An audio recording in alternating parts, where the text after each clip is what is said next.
That's a clip from Blade, the 1998 Wesley Snipes vampire film that spawned two sequels and a possible reboot in the near future. It will be one of the major films shown during Milwaukee Film's Black History Month celebration.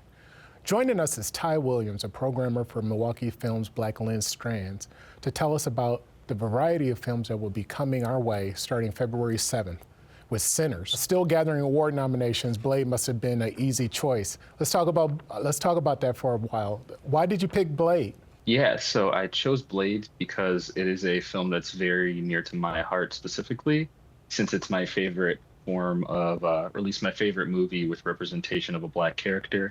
I think that Blade is a character that a lot of people today kind of only envision as Wesley Snipes.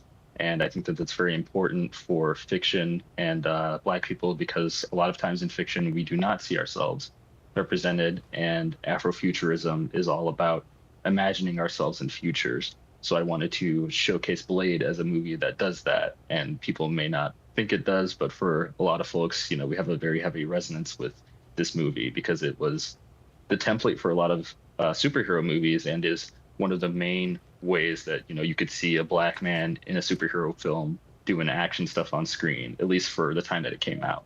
Yeah, Blade is one of my favorite films too, and I don't think a lot of people realize how much it inspired all these other Marvel action films that we see today, but it was like the start of all of it, and it's a great film.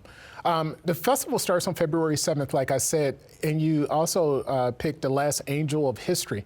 What is that film about? Yeah, so The Last Angel of History is a documentary by John Akenfraw, and it essentially just sort of details what the Afrofuturist movement is and how it came to be, giving examples as well, such as the music of Detroit techno could be labeled as Afrofuturist, and they sort of get into the roots of Detroit techno and why it would have that label. And just sort of that idea I sort of said in the Blade question, that it's about imagined futures and being able to see ourselves in a place where we're typically not imagined because of the means of colonialism and things of that nature. So it's sort of taking back that power by using fiction to show people that there's still hope to be around for tomorrow. Yeah.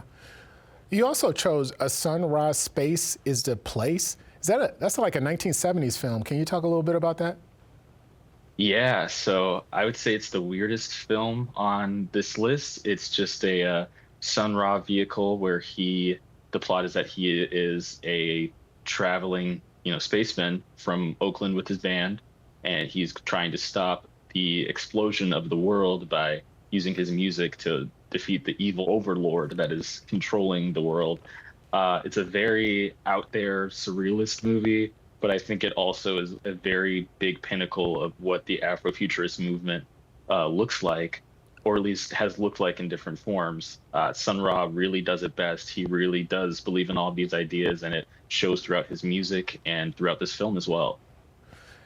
And you also got two documentaries about the Black press, Soldiers Without Stories by Stanley Nelson, which looks at the early history of the Black press, and a documentary that looks at the 50th anniversary of the National Association of Black Journalists. Can you talk a little bit about those? Yeah, so on top of the Afrofuturism program that I put together, we will have NABJ later in February showcase their documentary describing the association for their 50th anniversary and sort of just giving a history on it.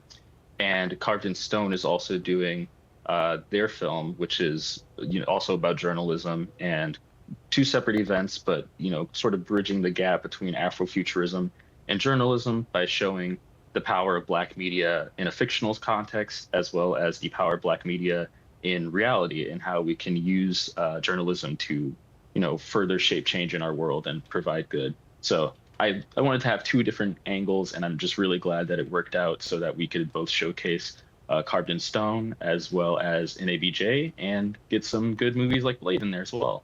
Yeah, the NABJ film is fantastic. I've been a member of the organization since 1986. It was fantastic. Can you tell us people how they could get more information about how to see these films? You can go to mkefilm.org/blacklens, and we should have a listing up to locate all of the films I'll be playing in this program, as well as the both of the events for the Black journalism, the first one for Card and Stone and the second for NABJ.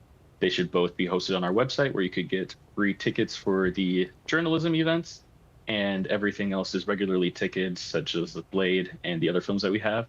But regardless, we hope to see everybody come out and enjoy a lot of different media about a lot of different Black stories. Okay, again, thanks for joining us, Ty. Appreciate it. Yep, thank you so much.